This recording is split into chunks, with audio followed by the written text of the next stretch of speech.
हाँ जी बेटा, अपना नेक्स्ट टॉपिक है ampere circuital law. Ampere circuital law, ठीक है। तो बेटा जिवें तुसी चैप्टर 1 के अंदर गॉस लॉ पढ़ते सी, ठीक है, with the help of Gauss law तुसी इलैक्ट्रिक फील्ड फाइंड आउट करते सी।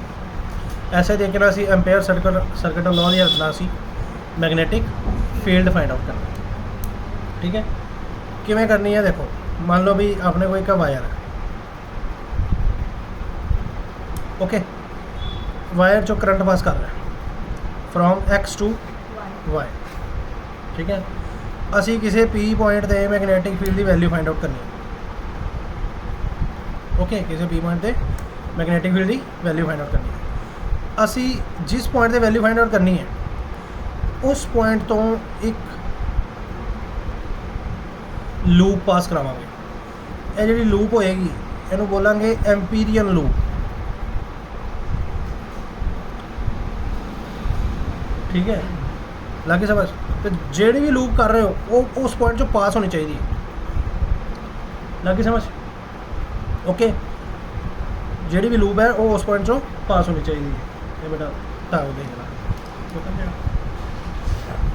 ठीक है। जिवें मान लो भी है कोई वायर है, ठीक है, ये कोई वायर है, ये जो करंट पास कर रहा है, किसी इस पॉइंट पे मैं मैगनेटिक फील्ड करनी है, तो इस पॉइंट के अराउंड मैं की बनाई एक एम्पीरियन लूप बनाई, okay.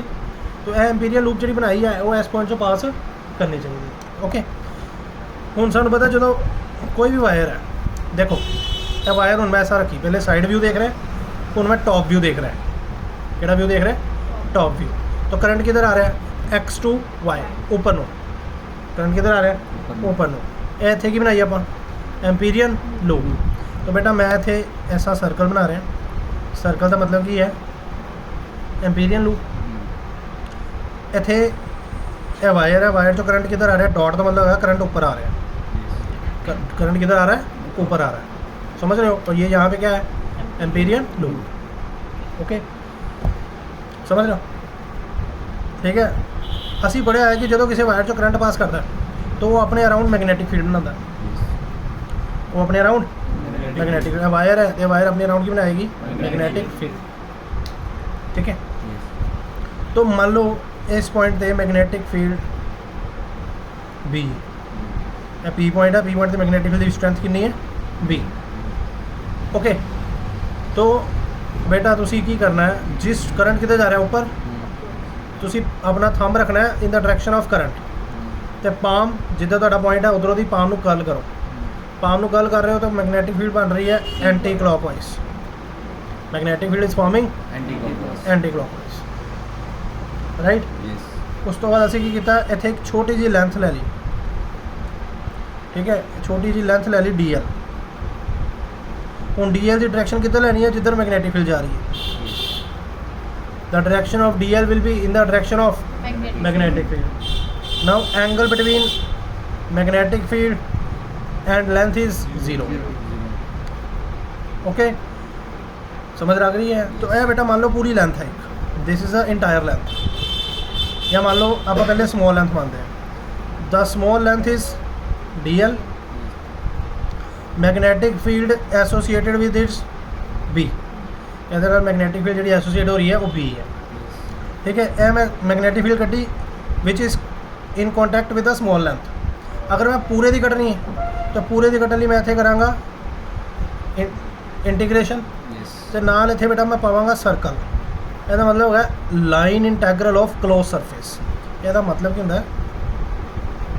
Line इंटैग्रल of closed surface, ठीक है। Now the magnetic field which is associated with this line, magnetic field which is associated with this line is dependent on permeability of the medium, permeability of the medium. ਇਹਦਾ ਕੀ मतलब है बेटा? देखो ਜਦੋਂ ਇਹ वायर मैगनेटिक फील्ड बनाएगी वो मैगनेटिक फील्ड इस पॉइंट तो इस पॉइंट तक ट्रैवल करेगी, ठीक है। उन्होंने ट्रैवल कर पाएगी या नहीं कर पाएगी ये डिपेंड करेगा भी विच मीडियम किहड़ा। If medium allows the magnetic field तो मैगनेटिक फील्ड इत्थे होएगी, If a medium does not allow the magnetic field, the magnetic field will not be available here. So magnetic field which is linked with this length is depend upon the permeability of the medium and current passing through the wire. ਇਹ ਜਿਹੜੀ wire ਹੈ ਇਹ ਚੋਂ current ਕਿੰਨਾ ਪਾਸ ਕਰ ਰਿਹਾ, ਠੀਕ ਹੈ। ਜਿੰਨਾ ਜ਼ਿਆਦਾ ਕਰੰਟ ਪਾਸ ਕਰੇਗਾ ਉਨੀ ਜ਼ਿਆਦਾ ਮੈਗਨੈਟਿਕ ਫੀਲਡ ਬਣੇਗੀ। ਗੱਲ ਸਮਝ ਆ ਗਈ? ਠੀਕ ਹੈ। तो ਇਹ ਐਂਪੀਅਰ ਸਰਕਟ ਲਾਅ ਦਾ ਫਾਰਮੂਲਾ ਹੈ। ਇਹਦੇ ਵਿੱਚ ਆਣਾ ਡਾਟ ਪ੍ਰੋਡਕਟ, ਕਿਉਂਕਿ ਮੈਗਨੈਟਿਕ ਫੀਲਡ ਇੱਕ ਵੈਕਟਰ ਕੁਆਂਟਿਟੀ ਹੈ, ਲੈਂਥ ਇੱਕ ਵੈਕਟਰ ਕੁਆਂਟਿਟੀ ਹੈ, ਬਟ ਦੋਨਾਂ ਪ੍ਰੋਡਕਟ ਕਿਹਦੇ ਉੱਪਰ ਡਿਪੈਂਡ ਕਰ ਰਿਹਾ? ਕਰੰਟ ਉੱਪਰ, ਤੇ ਕਰੰਟ ਇੱਕ ਸਕੇਲਰ ਕੁਆਂਟਿਟੀ ਹੈ, ਇਸ ਲਈ ਡਾਟ ਪ੍ਰੋਡਕਟ। ਲੱਗੀ ਸਮਝ? ਠੀਕ ਹੈ, ਓਕੇ। ਕੋਈ ਡਾਊਟ ਹੈਗਾ ਕਿਸੇ ਨੂੰ ਪੁੱਛ ਸਕਦਾ? ਓਕੇ। ਉਸ ਤੋਂ ਬਾਅਦ ਅਸੀਂ ਇਹਦੀ ਗੱਲ ਕਰਾਂਗੇ ਕਿ ਐਂਪੀਅਰ ਸਰਕਟ ਲਾਅ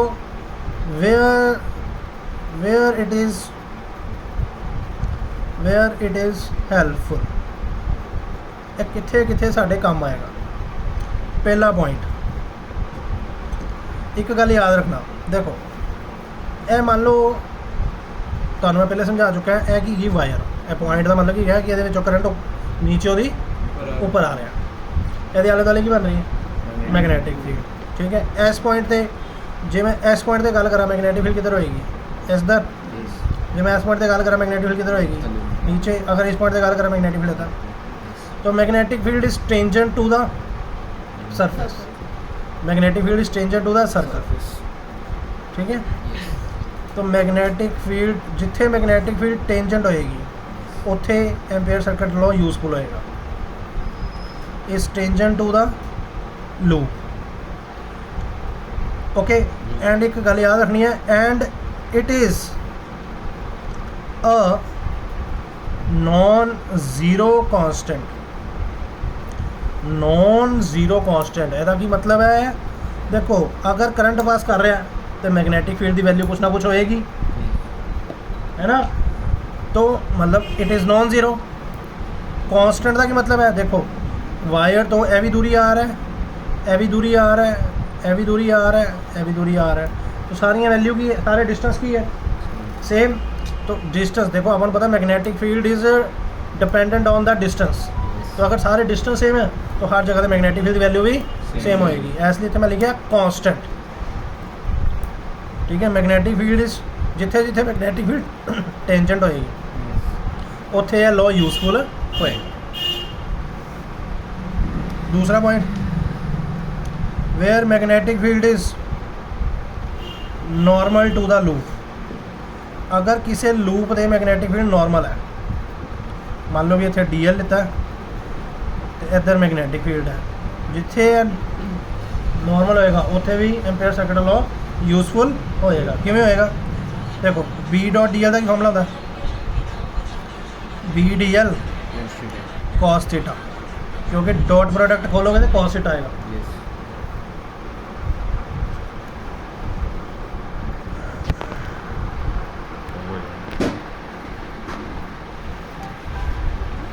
ठीक है। तो सेकंड एप्लीकेशन की है कि where magnetic field is normal to loop, ਇਹਦਾ ਕੀ मतलब है? मान लो भी कोई लूप है, ਇੱਥੇ ਅਸੀਂ ਇੱਕ ਛੋਟਾ ਜਿਹਾ DL ਲੈ ਲਿਆ, मैग्नेटिक फील्ड इधर जा रही है, तो magnetic field which DL which angle हो गया 90। देखो बेटा B.dl, इसको खोलोगे तो ये आएगा B.dl cos थीटा, क्योंकि डॉट प्रोडक्ट को जब भी खोलते हो तो cos थीटा आता है, और अगर ये नॉर्मल है तो B.dl cos 90 आएगा, और cos 90 होता है 0। तो मतलब जिथे तुहाडी मैग्नेटिक फील्ड लूप दे नॉर्मल है उत्थे भी असी ये वाला रूल इंप्लीमेंट कर सकते, समझ गए? ठीक है, okay. Third, where B vanishes, मतलब जिथे मैग्नेटिक फील्ड 0 होएगी उत्थे भी असीं यूज़ कर सकते, क्योंकि B.dl की होंदा है B.dl cos थीटा। अगर मैग्नेटिक फील्ड 0 है तो पूरी वैल्यू कितनी आ जाएगी? 0। तो उत्थे भी असी एम्पीयर सर्किट लॉ यूज़ कर सकते, लग गई समझ? ठीक है।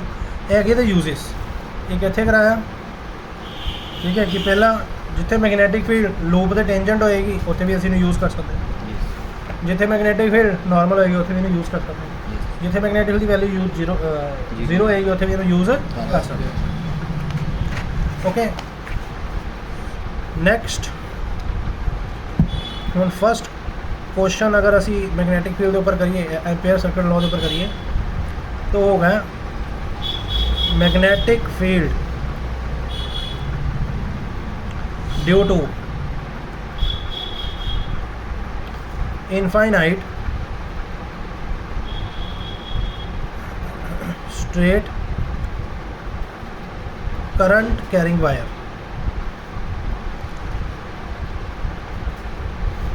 ठीक है, आप मान लेंगे बेटा अपने को एक इनफाइनाइट वायर है, इनफाइनाइट वायर। ओके, इत्थे अपने को कोई पॉइंट है P, इस वायर चो करंट पास कर रहे हैं I। Okay, and P point से असी मैगनैटिक फील्ड की वैल्यू कैलकुलेट करनी है। तो सब तो पहले साडा काम की है कि we will draw an Amperian loop, असी एक एम्पीरियन लूप ड्रॉ कर लगी समझ। ठीक है, ऐसा कोई की भाई है वायर भाई, तो ये असी की ड्रॉ कर रहे एक एम्पीरियन लूप। ओके, अगर तुम इनू दूसरे व्यू में देखना है तो मान लो भी वायर ऐसा जा रही है तो यह लूप पई है, लगी समझ। इत्थे कोई पॉइंट है P जिथे असी मैगनैटिक फील्ड की वैल्यू फाइंड आउट करनी, तो P पॉइंट की दूरी वायर तो होगी R।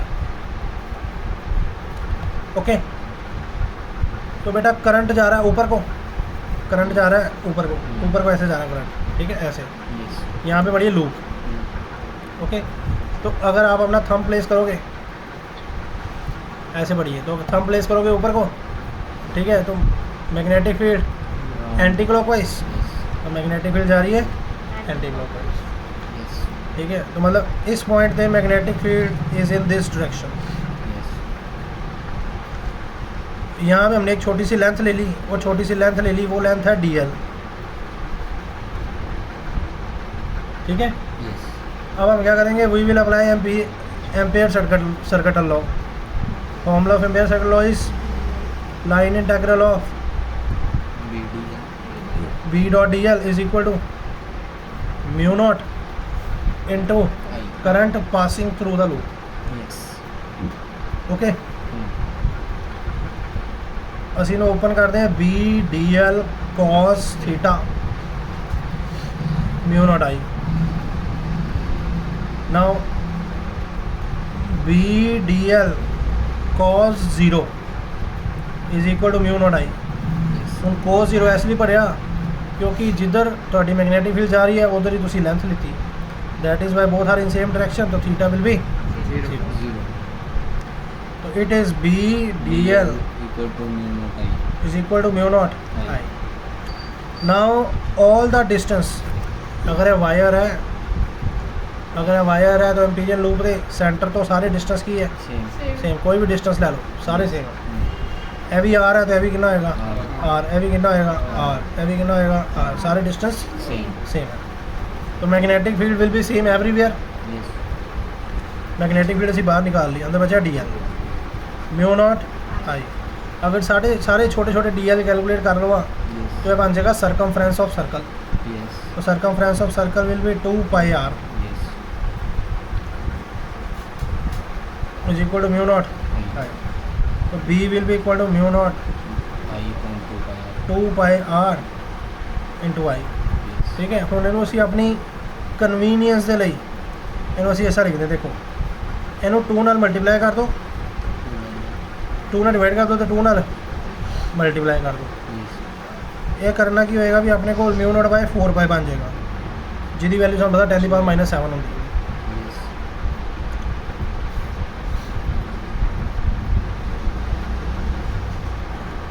ओके, समझ गए। यही रिजल्ट तुसी बायट सावर्ट से भी कड्ढे है। ठीक है, बट आप बायट सावर्ट के उपर Amperian circle law, ampere law नू ज़्यादा यूजफुल मानते हैं क्योंकि ज़्यादा कन्वीनियंट होता है। बाकी समझ कोई डाउट नहीं? हाँ जी।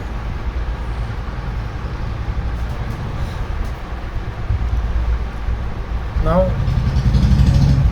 the next question is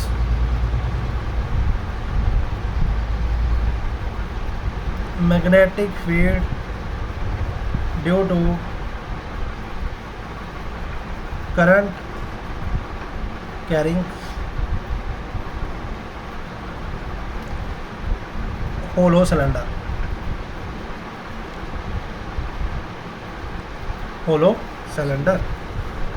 and the current is only through the cross section. ठीक है, क्रॉस सेक्शन मतलब ये मान लो बेटा पेन है, इट इज़ ऑल्सो सिलेंड्रिकल। अगर मान लो कि ये खाली है, एक ही है खाली, तो सिर्फ करंट कितों पास करेगा, जेड़ा बाहरला सरफेस है। तो current is passing only through the outer surface because from the inside it is hollow. समझ आ रही? ठीक है, तो असी एक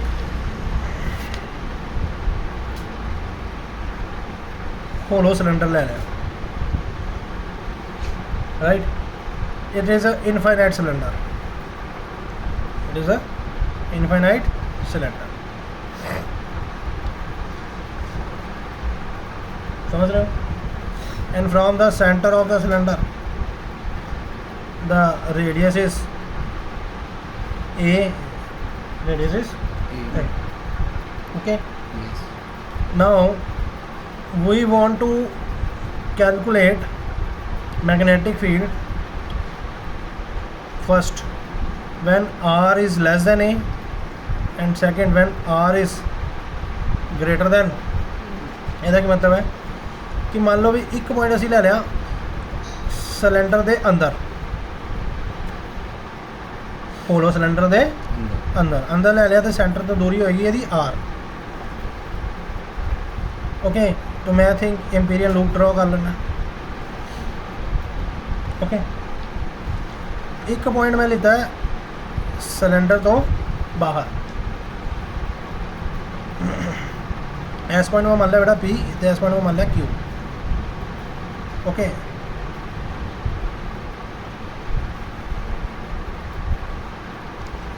ये भी दूरी सेंटर तो कितनी होएगी R वेरिएबल है। ठीक है, फर्स्ट केस केड़ा when R is inside A, second case की है when R is greater than A. समझ रहे हो? Now we will discuss case number 1 when R is less than A. apply ampere law, B dot dl is equal to mu naught I।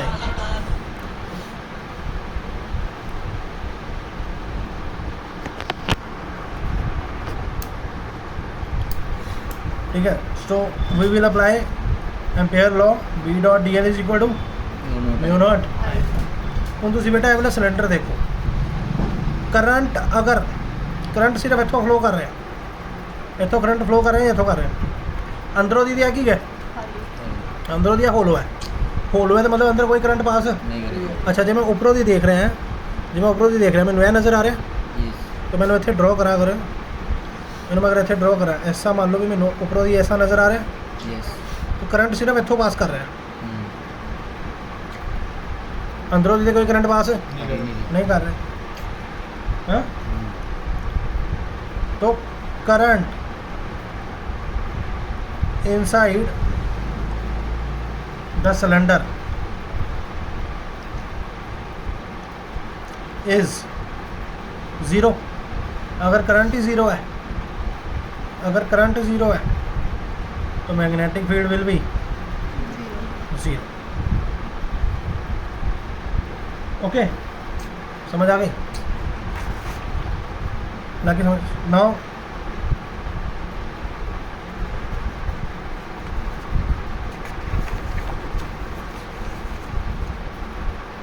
Second case,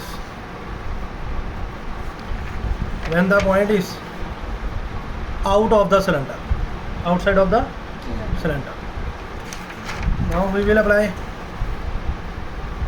again B dot dl is equal to mu naught I. और जो current चो पास कर रहा है, current किधर जा रहा है, अपवर्ड, तो magnetic field will be anti clockwise, right. So at this point magnetic field will be in this direction. Yes. And if I take a length here, the dl is also in the same direction. Yes. So theta will be Zero. 0, right. ਇਹ ਬੇਟਾ ਜਿਹੜੀ loop ਹੈ, ਇਹ ਪੂਰੀ loop ਦੇ ਨਾਲ magnetic field associate ਹੋਏਗੀ, Yes. ਕਿਉਂਕਿ ਇਹ ਪੂਰੀ ਲੂਪ ਸਿਲੰਡਰ ਤੋਂ ਬਾਹਰ ਹੈ. ਜਦੋਂ ਚੋਂ ਕਰੰਟ ਪਾਸ ਕਰੇਗਾ ਤਾਂ ਮੈਗਨੈਟਿਕ ਫੀਲਡ ਨਾ ਆਏਗੀ, ਉਹ ਪੂਰੀ ਲੂਪ ਦੇ ਨਾਲ ਮੈਗਨੈਟਿਕ ਫੀਲਡ ਜਾ ਕੇ ਐਸੋਸੀਏਟ ਹੋਏਗੀ. So now B dl cos 0 degree is equal to mu naught I. Yes. B dl mu naught I. ठीक है. So cylinder the center तो all distances are Yes. same. So magnetic field will be same everywhere. Yes. That is why we will take B out of the integration. 2 pi r. Now we are left with the dl. On calculating all dl, we will get the entire circumference of the circle, which will be 2 pi r, not r. आप ऐसा radius कितना लिखता है, a. आप ऐसा radius कितना लिखता है, a is equal to mu naught I. तो b is equal to mu naught over 2 pi a into I. फिर तो मतलब सियासी की करना तुसी 2 into divide by 2. 2 ਨਾਲ ਮਲਟੀਪਲਾਈ ਕਰ ਦੋ, ਤੇ 2 ਨਾਲ ਮਲਟੀਪਲਾਈ ਕਰ ਦੋ ਤੇ 2 ਨਾਲ ਡਿਵਾਈਡ ਕਰ ਦੋ. ਇਹ ਕਿੰਨਾ ਦੇਗਾ, mu naught by 4 by 2 I over a. Getting. Yes. तो बेटा ए वाला रिलेशन ਤੇ पिछला रिलेशन ਇਹ ਦੋਨੋਂ सेम ही आए हैं. ठीक है, चाहे स्ट्रेट वायर है तो चाहे होलो सिलेंडर है. ठीक है, अगर मैं इसकी प्लॉटिंग करा,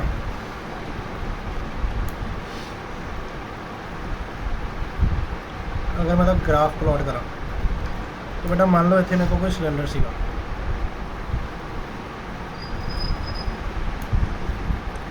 ये सिलेंडर है तो ये एक्सिस है. एक्सिस तो दूरी कितनी होंगी है, इन्हों बोलते रेडियस. रेडियस कितना सी, ए. ठीक है, तो यह हो गया सेंटर पॉइंट, यह हो गया रेडियस, इतों तक हो गया रेडियस, राइट. सॉरी इतने ए नहीं आना बेटा, मैं गल कर रहा लूप की, तो लूप का रेडियस आर है, सिलेंडर का रेडियस ए. Yes. तो इतने की आएगा, R. इतने आर आएगा.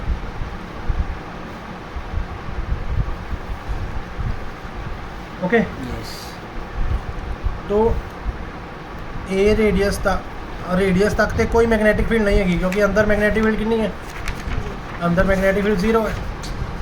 हाँ, तो अंदर मैग्नेटिक फील्ड 0. फिर आप कितने पहुँच गए, सरफेस से. Yes. तो सरफेस से करंट बन रहा है, Yes. मतलब सरफेस से मैग्नेटिक फील्ड भी होएगी. तो जिमें जिमें सरफेस तो दूर जाते जाएंगे मैग्नेटिक फील्ड की वैल्यू घट दी जाएगी, मतलब सरफेस से वैल्यू मैक्सिमम होएगी. On the surface the value will be, but surface तो अगे जानते हैं magnetic field is inversely proportional to R. R. सरफेस तो अगे जानते हैं magnetic field is inversely proportional to, R. मतलब अगे जाते जाओगे तो मैग्नेटिक फील्ड की वैल्यू 28. डिक्रीज होती जाएगी. तो B is inversely proportional to R. R. ठीक है, गल समझ आ गई. Yes. यह हुण असीं लिता सी hollow cylinder. Yes. Now next, magnetic field due to current carrying solid cylinder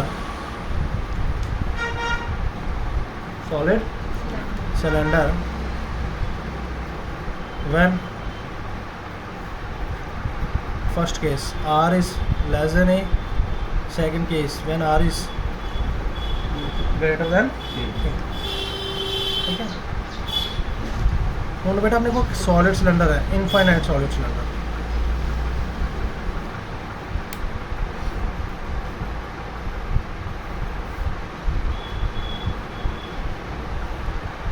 ठीक है, मतलब सिलेंडर अंदर दी पूरा भरिया है, मान लो मैटल ना भरिया या तारा के गुच्छे के बहुत सारे। ये है सॉलिड सिलेंडर के एक्सिस, इसका रेडियस होगा ए मान लो, या कैपिटल आर मान सकते, कुछ भी मान सकते। ठीक है, ओके। एक पॉइंट मैं कितने ला रहा अंदर, the point is inside the cylinder. इतने मैं ड्रॉ करांगा एक एम्पीरियल लूप, ए डिस्टेंस होएगा स्मॉल आर। समझ आ रही? अच्छा थोड़ा बेटा ध्यान ना गल सुनना, इनू या तुम आर मान लो, ज़्यादा वधिया रहोगे। ठीक है, इनू आर कंसीडर करना। अच्छा, ये पूरे सिलेंडर का जोड़ा सरफेस है, यदा एरिया कितना होगा? एरिया होगा pi R square. Okay, pi R square चो कितना करंट पास करेगा? पाई आर स्क्वायर चो आई करंट पास कर रहा है। पूरे सिलेंडर में से कितना करंट पास कर रहा है? आई। हुण असी जिहड़ा एम्पीरियल लूप लीती है, ये पूरा आई करंट तो पास नहीं कर रहा, कुछ करंट तो बाहरों पास कर रहा है। ठीक है, हुण असी यह दसना भी इन्ने वाले एरिया चो कितना करंट पास कर रहा है। अच्छा, अगर पाई आर स्क्वायर चो आई करंट पास कर रहा है, तो यूनिट एरिया चो करेगा I by pi R square. हुण इहदा एरिया कितना है? इहदा एरिया है स्मॉल पाई आर स्क्वायर।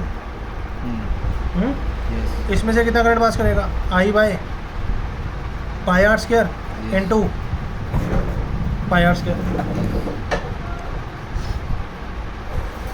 समझ आ गई? ठीक है, मैं तुहानू सिंपल तरीके नाल भी समझा सकता। मान लो भी जो तेरे को 100 सेंटीमीटर स्क्वायर का एरिया, उस चो करंट पास कर रहा है आई। 1 सेंटीमीटर स्क्वायर के एरिया चो कितना करेगा? I bye 100। तो अगर 10 सेंटीमीटर स्क्वायर का होएगा कितना करेगा? I bye 100 into 10। ठीक है ना, तो पूरा कितना सी पाई आर स्क्वायर, पूरे जो कितना कर रहा सी आई, यूनिट चो कितना करेगा? आई बाय, तो स्मॉल कितना पाई आर स्क्वायर है जो कितना करेगा? I by pi R square into pi R square. Pi ना पाई कटा गया, कितना बचा? I R square by R square. समझ रहे हो? ये करंट पास कर रहा है जो आपने एम्पीरियल लूप कंसीडर की है। ये क्या है? This is Amperian loop. Okay, now apply ampere circuital law. Ampere circuital law, B dot is equal to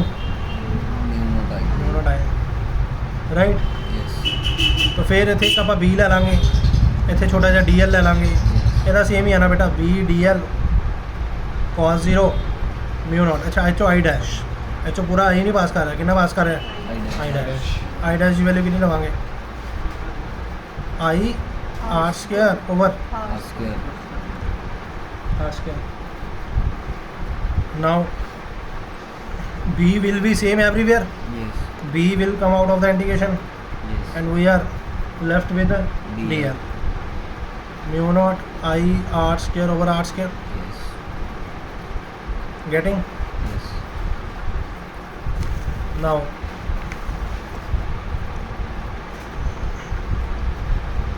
सारे dl इकट्ठे करोगे तो क्या बन जाएगा? 2 pi r mu naught I r square by r square। ठीक है, बाकी स्टेप में थे कर रहे हैं। B is equal to mu nought I R square over R square into 2 pi, एक आर कैंसिल हो जाएगा। तो B will be equal to mu nought I R 2 pi R square. तो from this result B is directly proportional to R. ठीक है, तो जो तक उसी इनसाइड का लूप हो, जिन्नी ज़्यादा डिस्टेंस होएगा उन्नी ज़्यादा मैग्नेटिक फील्ड होएगी। बाकी समझ? ठीक है। नाउ मैं सिलेंडर दोबारा ड्रॉ कर रहे हैं। सॉलिड सिलेंडर है, याद रखना है। इनफाइनाइट सिलेंडर है, ठीक है। सारे सिलेंडर जो करंट पास कर रहे हैं, कितना करंट पास कर रहे हैं आई। ये सिलेंडर के एक्सिस ने, ਇਹਦਾ ਰੇਡੀਅਸ ਹੈਗਾ r। ਅਸੀਂ ਕੋਈ ਪੁਆਇੰਟ ਲੈਟ ਕਰ ਲਿਆ ਆਊਟਸਾਈਡ ਦਾ ਸਿਲੰਡਰ। यस ਆਊਟਸਾਈਡ ਦਾ ਸਿਲੰਡਰ ਹੈਗਾ ਤੇ ਇੱਥੇ ਆਪਾਂ ਇੱਕ ਇੰਪੀਰੀਅਲ ਲੂਪ ਡਰਾ ਕਰਾਂਗੇ ਜਿਹੜੀ ਇਹਨੂੰ ਕ੍ਰਾਸ ਕਰੇਗੀ। ਅੱਛਾ, ਇਹਦਾ ਡਿਸਟੈਂਸ ਹੈਗਾ small r and in this case small r is greater than, ਸਮਝ ਰਹੇ ਹੋ? ਠੀਕ ਹੈ। ਤਾਂ ਜਦੋਂ ਪੁਆਇੰਟ ਆਊਟਸਾਈਡ ਹੁੰਦਾ ਉਦੋਂ ਮੈਗਨੈਟਿਕ ਫੀਲਡ ਸਿੱਧੀ ਲਿਖ ਦਿੰਦਾ ਮੈਂ, ਕਿੰਨੀ ਆ ਰਹੀ ਸੀ ਜਦੋਂ ਪੁਆਇੰਟ ਆਊਟਸਾਈਡ ਹੁੰਦਾ ਬੇਟਾ, μ0 by 4 by 2i by r, μ0 by 4 by 2i by that's all. ठीक है, लग गई समझ? Any doubt? नो। ਹੁਣ ਅਗਰ ਅਸੀਂ ਦੀ ਪਲੋਟਿੰਗ ਕਰੀਏ, ਪਲੋਟਿੰਗ ਇਜ਼ ਵੈਰੀ ਇੰਪੋਰਟੈਂਟ। ਇੱਥੇ ਮੇਰੇ ਕੋਲ ਇੱਕ ਸਿਲੰਡਰ ਹੈ,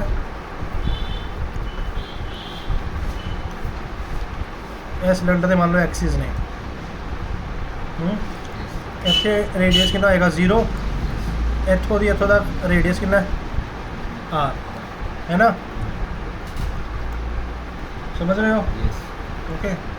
तो इस रेडियस तक ਤੁਸੀਂ ਕੀ ਦੇਖ ਰਹੇ ਸੀ, ਜਿਵੇਂ ਜਿਵੇਂ r ਵਧੇਗਾ ਅੰਦਰ ਉਵੇਂ ਉਵੇਂ ਮੈਗਨੈਟਿਕ ਫੀਲਡ ਵੀ ਵਧੇਗੀ। ਸੋ ਇਹਦੇ ਲਈ ਲਾਈਨ ਆਏਗੀ straight line, this kind of line. Magnetic field is directly proportional to r। ਜਦੋਂ ਤੁਸੀਂ ਬਾਹਰ ਆ ਗਏ, ਸਰਫੇਸ ਤੋਂ ਬਾਹਰ ਆ ਗਏ, ਇਸ ਪੁਆਇੰਟ ਤੇ ਆਬਜ਼ਰਵੇਸ਼ਨ ਪੁਆਇੰਟ ਕਿਹਦੇ ਕੋਲ ਹੈ, ਰੇਡੀਅਸ ਦੇ, ਹੈ ਨਾ? ਜੇ ਮੰਨ ਲਓ ਜੀ ਸਰਫੇਸ ਤੇ ਉਹ ਆਬਜ਼ਰਵੇਸ਼ਨ ਪੁਆਇੰਟ ਨੂੰ ਕਿੰਨਾ ਨੋਟ ਕਰਦੇ ਹੋ r ਨਾਲ, ਇਹ ਕਿਹਦੇ ਕੋਲ ਹੈ, ਰੇਡੀਅਸ ਹੈ। ਹੁਣ ਜਦੋਂ ਤੁਸੀਂ ਬਾਹਰ ਆ ਗਏ ਤਾਂ ਤੁਸੀਂ ਕੀ ਦੇਖ ਰਹੇ ਹੋ, magnetic field is inversely proportional to r। तो है क्या आएगा, तो b is inversely proportional to 1/r। ठीक है, तो this is all about today. ठीक है, बाकी आप कल करें।